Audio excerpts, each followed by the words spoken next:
Hello, everyone. Today, we will look at a very interesting game which a student of mine and I played together during our lesson. We played someone rated about 1700. The time control is 5-5. The point of 5-5, it's a very good time control. It gives you a bit of time to think about some of your moves, but at the same time, you don't have to spend 30 minutes or an hour playing a game. Ideally, it's not the best time control, but if you're trying to get better, 5-5 is something I would recommend a lot more than 5-0 or 3-0 or 1-0. Okay, let's take a look. E4. My student, Charlie, Charcoal, fit in. I've shown some of his games before. He is learning many different openings, and now he's experimenting with the Caro Kann. The point of the Caro Kann is you are going to play c5 to challenge the center. White can build the center right away, or in this game, White played knight f3. We played d5, as expected. And White decided to take, which is absolutely fine. Obviously, Black wants to take with a pawn to retain control of the center. White takes his own control of the center, opening up this bishop. We develop the knight. h3. h3 is not a bad move. The point is it stops the bishop from coming here, which kind of means that this bishop probably wants to come here now, although we played knight f6 instead, and now White wisely plays bishop d3. And the annoying thing for this bishop is he does not get to play for a while. Okay, so we play d6 because, well, he needs to come out, he needs to castle. c3, just reinforcing the center, nothing special here. Bishop d6, that's a good bishop. Castle, and similar to, well, we castle first, and then I might decide to do something interesting. a4 is not bad, trying to expand on the queen side, but I'm not sure if this idea actually is worth the time that White spends on it. We played pawn h6, very reasonable move, and the point is we're doing the same thing to his bishop that he did to ours. His bishop's two favorite squares are this one, which is taken, and now this one. He can of course go to e3, but in terms of excitement, this is not a very good bishop. He continues his expansion with b4. We play d5. Breaking in the center, we have a threat of e4. Now, the other point is this bishop can now come out. He takes. Of course, we take with the knight, because after this trade, you want to retain your bishop rather than your knight, so we do with the knight. He develops the bishop to e3.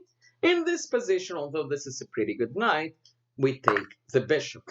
On the high level, bishops are usually considered to be a little bit better than knights. In open positions, bishops are really good, and so we get rid of one of his bishops, and the logic is, in the long run, hopefully, our light square bishop will prove to be important. He takes back with the queen, which is a very sensible move. Rook e8, just improving the rook, getting on an open line. White plays knight c2, and we play the knight e4, just improving our knight. So a few questions to answer. First, it looks like White can take here, but of course that would be a mistake. Please pause and figure out why. And the reason is, after takes, Black can play here with the discovery. So if here, we get this, and it's a check, and the queen is lost. So he cannot do that. For obvious reasons, he cannot take this knight because of the fork. And the point of this move, it's not just hope chess. On the next move, if our opponent does nothing, we can play bishop f5 and cause a lot of issues to our opponent. plays knight d4, which is not a bad move, improving the knight. This pawn is isolated. It's a very good idea to put a knight in front of an isolated pawn. This knight controls a lot of squares. It's very, very hard to get rid of it. Also, of course, we cannot play bishop f5. Charlie here decided to play queen h4, which, I mean, in some world, we might threaten to take this pawn, but mainly it just kind of pokes around and sees if opponent does something weird. Well, opponent plays knight f3, which is a fine move. Now I dropped back, and here Charlie noticed a tactic which becomes possible. Opponent was unaware that the tactic exists, and he just improved his rook. And now please pause and find a very nice move which wins the game for black. And the idea of is very interesting. So it starts with bishop takes pawn.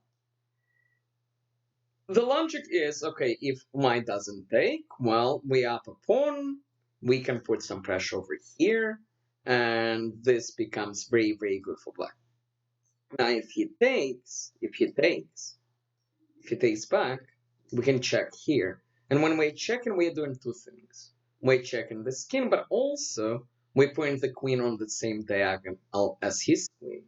And if his skin moves, then we will have a discovery, open up our queen. So a very nice three-move tactic found by Charlie, which was executed really nicely. Bishop takes, white has to take back. Well, if he doesn't, it's worse. Now, after this move, white does not necessarily need to go to h1. He can sacrifice a piece back, and black is much, much better. But white ends up going to h1, and now the last move of the tactic is executed. Knight f2.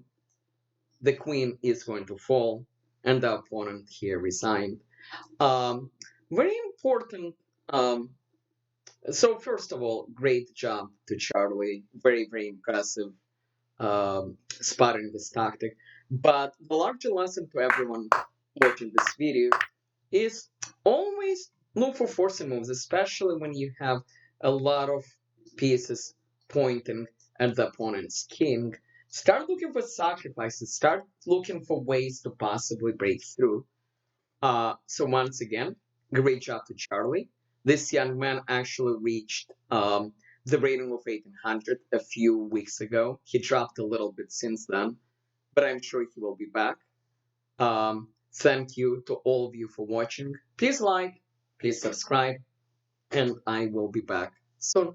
Thank you.